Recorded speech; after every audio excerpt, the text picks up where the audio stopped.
踊る、走る、バク転までする人型ロボットの映像はこの2年で驚くほど進みました。では仕事はできるのでしょうか？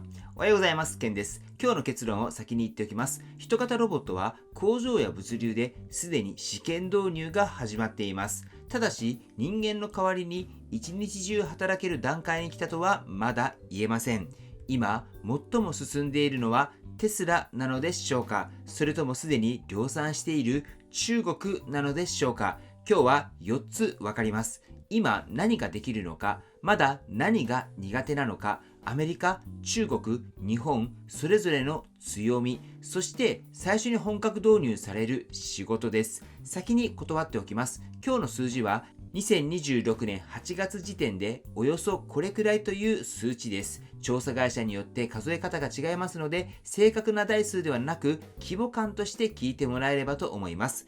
ではまずはなんで人型なのかというところですけれども、やはりこれは世界っていうのが人間の体、これを前提に作られているからです。工場の通路も階段もドアも棚も工具も作業台もそうです。専用の機械を入れるなら建物ごと変えることになります。人型なら設備を大きく変えずに働ける可能性がある。だから人型なんです。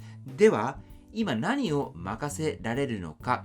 箱や部品の運搬、棚から物を取り出す、仕分けと部品の供給、簡単な検査、決まった場所への移動、危険な区域の巡回、繰り返しが多く、環境が決まっている仕事、これが今現在任せられる仕事となっています。ただし、分けなければいけないものがあります。企業が公開する実演の映像と、客先で何時間も動き続けるっていうことは別です。実演はうまくいった1回を見せています。現場で求められるのは毎日同じ品質で終わらせることです。では規模を見ていきたいと思います。2026年の上半期に世界で出荷された人型ロボットはおよそ2万台。前年の同じ時期のおよそ4倍です。そのうち9割以上が中国メーカーのものなんです。用途も変わってきました。産業と商業向けが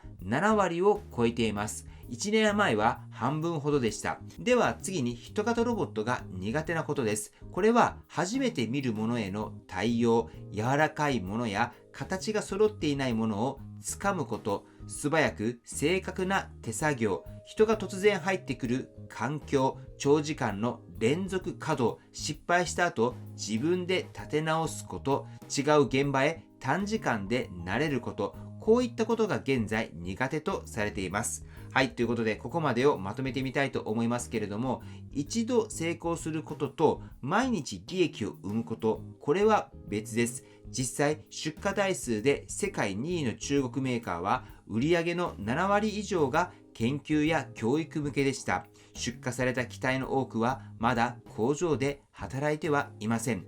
ではどこの国が先行しているのかというと、一つの国が全部で首位というお話ではありません。まずはやはり中国です。強いのは部品の調達網、価格を下げる力、製品の数、生産規模、モーターも減速機も電池も近くで全部揃うんです。だから安く、そして早く出せます。そしてその次に来るのがアメリカです。強いのは AI のモデルと認識や推論のソフトウェア、そして資金です。テスラ、フィギュア、アプトロニックといった企業が中心です。ただし出荷台数では中国勢と桁が違います。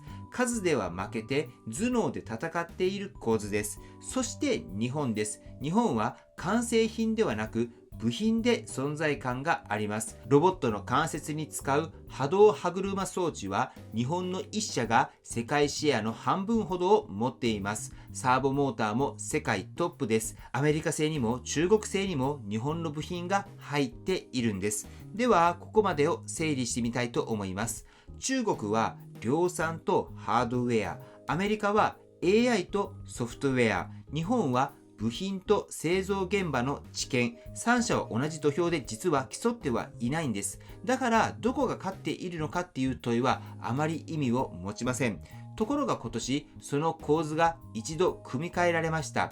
2026年7月28日、アメリカが外国製の人型ロボットの輸入を禁止したんです。四足歩行のロボットも対象です。理由は安全保障とサイバーセキュリティ、ホワイトハウスが集めた省庁横断の組織がそう判断したんです。禁止の中身も見ておきましょう。遡って取り消すものではありません。すでに認可された機種はそのまま売れます。止まるのはこれから出てくる新しい機種です。そして中国限定ではなくって、海外で作られたもの全部が対象なんです。世界の9割以上を作っている側が最大の市場に新型を出せなくなったんです。ここでようやくテスラが出てきます。テスラはオプティマスを危険で退屈で繰り返しの多い仕事を担う汎用の人型ロボットだと説明しています。車の延長ではありません。人間の労働そのものを作れる商品に変えようとしています。このテスラの強みは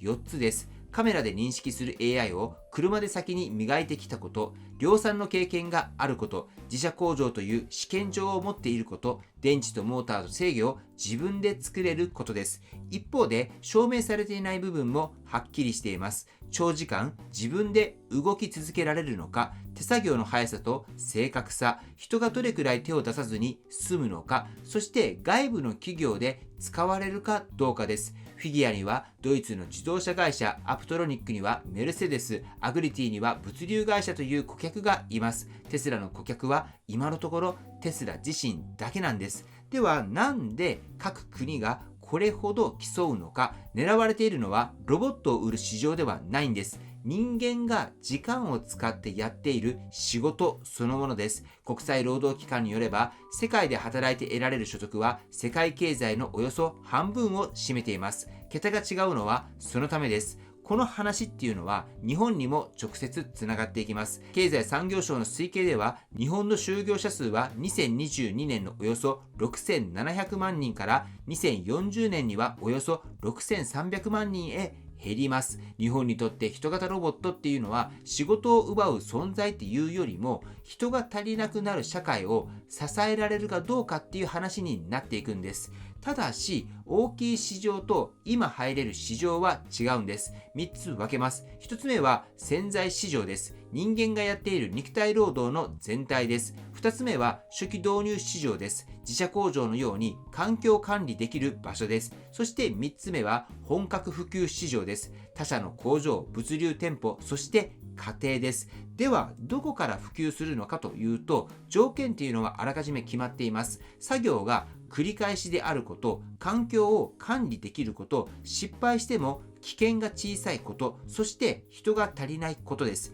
順番は自社工場、倉庫と物流、他社の工場、危険作業、店舗、そして最後に家庭です。家庭っていうのは環境の変化が大きいので、必ずしも工場より早くは入ってきません。